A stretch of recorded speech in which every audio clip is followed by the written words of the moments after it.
Just imagine, 4,500,000 years ago, the Neolithic period ended and the Bronze Age began.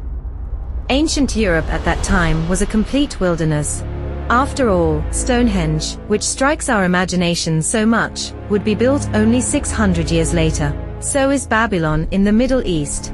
The Athenians will build the Parthenon in 2,000 years, and the Colosseum in Rome will be built after 2,500 years, at the beginning of our era. When I think about the time 4,500 years ago, I can only imagine nomadic tribes moving from place to place with a bunch of children and domesticated animals, where it is still difficult to distinguish one from the other, because everyone wears fur. But in fact, the first Egyptian pyramid of the 3rd dynasty pharaoh Nefertiti was built at this time. Just think about it, 4,500,000 years ago. Personally, my brain just refuses to accept it, and at such moments, you begin to understand people who seriously believe that the pyramids were built by aliens. But unfortunately, they were built by people like you and me, not even slaves, but free citizens who went to their routine job every day to build a pyramid. But I'm getting a bit ahead of myself. Let's start from the beginning. Hi, my name is Katia, and I love traveling.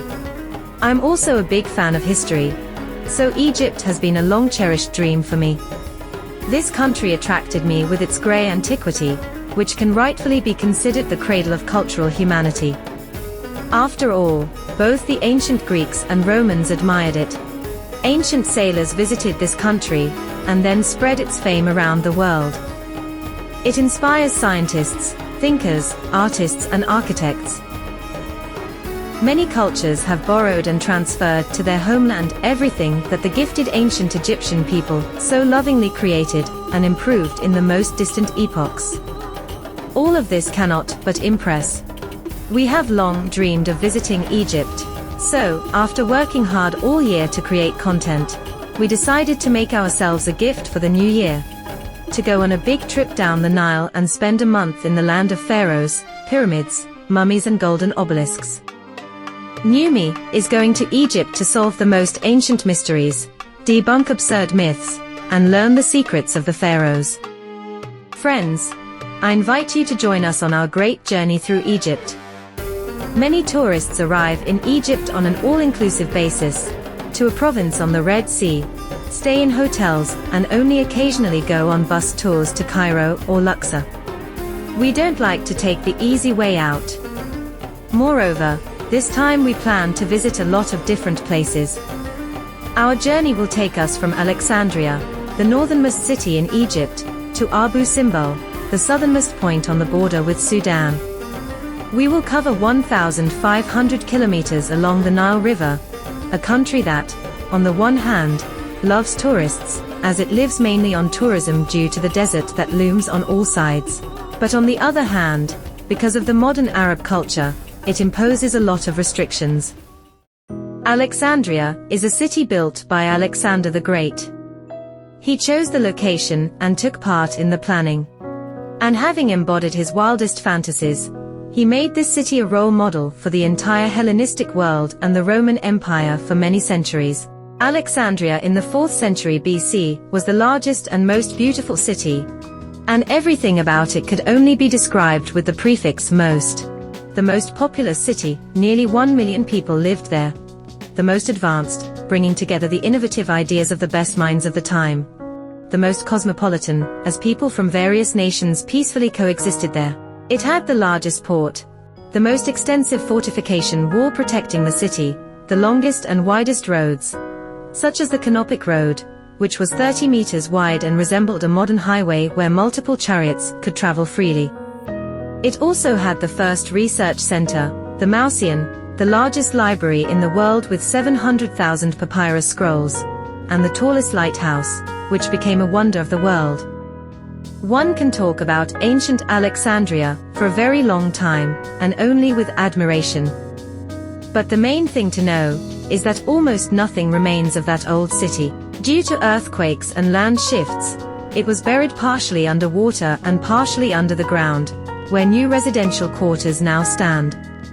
As a result, the spirit of that ancient Alexandria, which existed 2,000 years ago, is no longer felt here. This is because it lay in ruins for many centuries until its benefactor, Muhammad Ali, revived the Ptolemaic capital to new life. Today, it is a newly rebuilt, very beautiful city. To be honest, it reminded us of Naples or Thessaloniki, which may have been built based on the prototype of Alexandria. There is a long promenade along the Mediterranean Sea.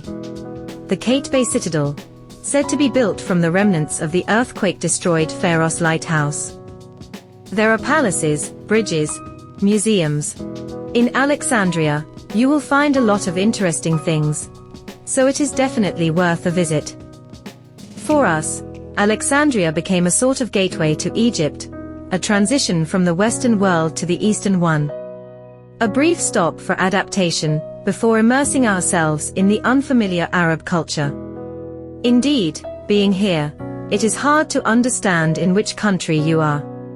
On one hand, it feels like you are still somewhere in Greece or Italy. But on the other hand, you realize that no, you are already at the doorstep of Africa, and you only need to take a step to set foot on a new continent. One of the most important structures we wanted to visit here is the new Alexandria Library, which is reminiscent of its predecessor. Designed by Norwegian architects, it was ceremoniously opened in 2002. Its collections hold 8 million books. If you want to get inside, you need to arrive and queue up by 9 a.m., as all tickets are usually sold out by 9:30 a.m. Be prepared for queues, as Alexandria is a very popular resort, and the library is a globally renowned site. It's also worth mentioning that modern Egypt is an Islamic country, and the holy day in Islam is Friday. Therefore, the working days here are from Sunday to Thursday, with Friday and Saturday being weekends. It's something to get used to. Fortunately, restaurants here are always open. Alexandria is located on the coast, so everything is very cheap and tasty, especially seafood. In general, Egypt is quite a budget-friendly country when it comes to gastronomy. Moreover, food is typically served in huge portions, so you definitely won't go hungry. Nor will you be culturally starved, as there are ruins of the Grand Serapeum Temple, the catacombs of Kom El Shoqafa, unique for their reliefs mixing ancient Egyptian and ancient Greek cultures, and the National Museum, which houses treasures you won't find anywhere else. There's also a unique bridge, the Royal Jewelry Museum, the magnificent al-Abbas al-Mursi Mosque, the beautiful Antoniadis Gardens, and much more. If you are wondering whether it's worth visiting Alexandria, I can tell you unequivocally, it is. This city truly deserves your attention. Moreover, during the warm season, you can swim in the sea and cheaply rent a hotel room or an apartment with a view of the promenade. Isn't that a dream? Well, it's time for us to move on. At the Moharrembek railway station, we bought tickets to Cairo for just £57 per person, and set off through the famous delta, heading up the Nile. No, I didn't misspeak, we are indeed heading up, because, contrary to our perception, for Egyptians, Upper Egypt is in the south, where the river enters the country from the depths of the continent, and Lower Egypt is in the north, where the Nile flows into the Mediterranean Sea. After 2 hours on the way, as we approached Cairo, we saw them for the first time, the pyramids of Giza, majestically rising from the horizon. But the train relentlessly led us westward, where the capital of Egypt sprawled out, with the citadel on Makatam crowned by the proud Muhammad Ali Mosque. Arriving at Cairo's main Ramses station, the first thing we encountered was the noise. Everyone seemed to be shouting at each other, as if a fight was about to break out.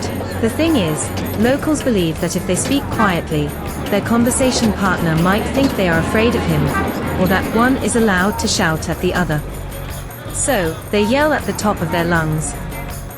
We stayed right in the center, with the most luxurious view of Tahrir Square. From there, we could even see the Cairo Museum. Maidan at Tahrir, Liberation Square, was named so after the revolution of 1952. It also became the main site of public protests in 2011. Now, the square has been transformed into an open-air museum, and in 2020 it was crowned with a pink granite obelisk of Ramses II, guarded by 4 Sphinx statues from the 16th century BC. Just a 15-minute walk from the square, a completely different Cairo begins, with dirty streets and narrow sidewalks. But despite the poverty, most Egyptians are very friendly people, and are happy to talk to you, even if you don't know Arabic, and they don't know your language.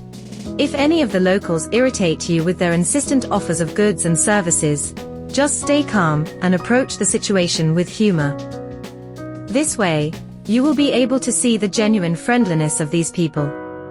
Once you get to know a few types and start to understand the rules of the game, where there are unflappable guys on feluccas, bazaar hawkers, sellers of all kinds of goods, wealthy tourists, and backpackers who count every pound, you'll begin to observe their behavior with almost as much interest as you do the ancient monuments.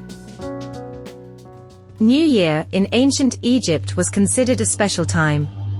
According to legend, one of the main gods, the sun god Ra, sails daily in his sacred boat across the sky during the day, and at night he descends into the underworld, Duat, where he, along with his retinue, must fight the serpent Apophis, who embodies chaos.